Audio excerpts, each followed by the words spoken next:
لقيت كلام كتير قوي عن الاكل التركي ان هو حلو جدا، فقلت اطلع على المطار واول طياره على تركيا عشان نجرب الاكل التركي. يلا بينا. احنا بقى بنقول لكم ان انتوا مش لازم تسافروا تركيا، احنا النهارده في نيشانتاشي في كايرو فيستيفال، فتعالوا نقول لكم اصل الاكل التركي في مصر بيقول ايه. ويلا بينا. اول مفاجاه قابلتنا هناك كانت هي العيش بحبه البركه اللي مكتوب عليه اسمنا عيش التجربه، وبعد كده بيدونا الايباد ده عشان نختار الاوردر بتاعنا. وهسيبكم مع الشوت السريع بقى لاغلب الحاجات اللي نزلت لنا، وهنجرب لكم دلوقتي حاجه حاجه ونقول لكم راينا كان فيها ايه. ويلا بينا. واول حاجه هنجربها من الابيتايزر كانت الكبه التركي مع اللبنه، ودي كانت خطيره، وكمان اللبنه اللي بالبنجر كانت اخطر بكتير. وده بقى طاجن الجبنه اللي متسوى على الحطب وكمان فيه توم، وده واخد التيست بتاعه في حته تانية خالص.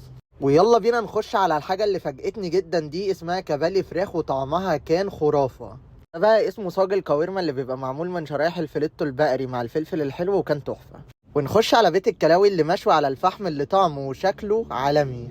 وكان لازم نجرب طاجن نشنتاشيم مشكل مشاوي وكان تحفه. وهسيبكم دلوقتي مع احلى شو هناك.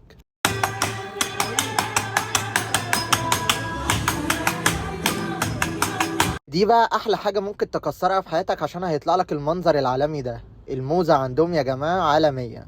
قلنا بقى نحلي بالكنافه بالجبنه وعليها فستق بتبقى نازله سخنه عالميه، وقلنا نختم بالبقلاوه بالايس كريم تحفه. واستنونا في تجربه جديده مع براء في عيش التجربه.